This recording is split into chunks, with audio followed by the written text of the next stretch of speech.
Here at Lemons, we get this question a lot. Would you allow a center seat, mid-engine prototype race car, like a radical SR3, to race in Lemons? And the answer to that is yes, as long as it's a Renault 4CV.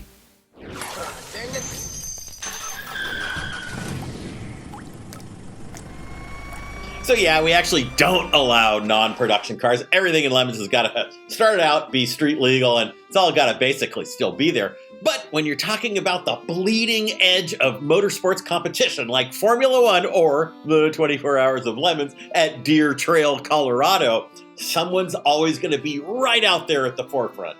And that's how this heavily modified 1956 Renault 4CV is legal in Lemons, by retaining just enough of the original structure, meeting all of the usual Lemon safety requirements, and probably most importantly, staying in touch with our tech officials during the build. This thing is fully legit.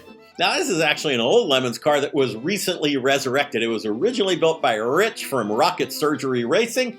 He kind of put the whole thing together, and then it went into hibernation for almost a decade. It reemerged in 2024 with a mashup team of Onset and Tetanus and LRA, and they've got people in California and Texas and Colorado. That made it just the perfect group to be running a car that was a mashup of Renault, BMW, Volkswagen, Nissan, all kinds of crap. Yeah, let's get into that.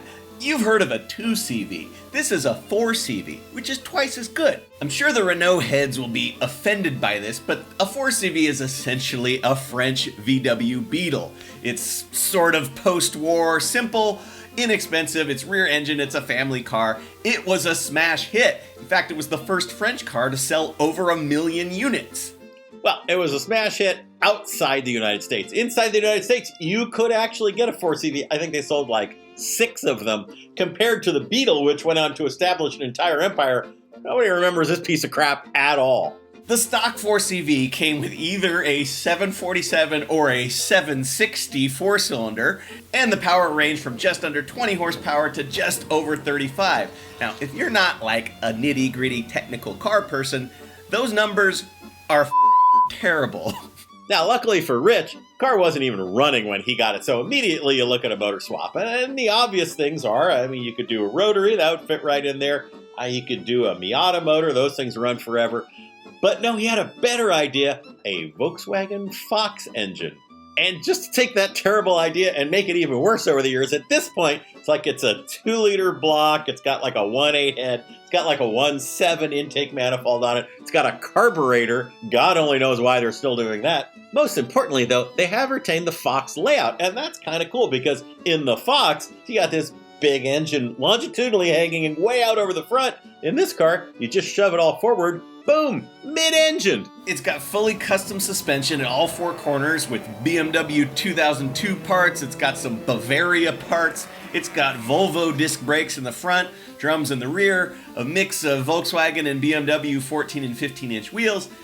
Most importantly, all of this means that the new suspension is much wider than the stock 4CV stuff, which necessitated this totally sweet custom wide body. The Onset Tetanus drivers who go back to like 2007, some of them are fantastic drivers. They all have a lot of experience with really weird cars. They all agree this is the weirdest car any of them really have any experience with, and yet they all say it's a pretty good race car. It's not especially powerful, but it's really well balanced. It's light, it's easy to steer, it's easy to stop.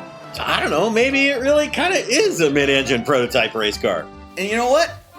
Why get a radical when you could get a Renault 4CV? Every second you don't subscribe or watch one of these videos, another Vega is sent to the crusher. Won't you help us save Classic?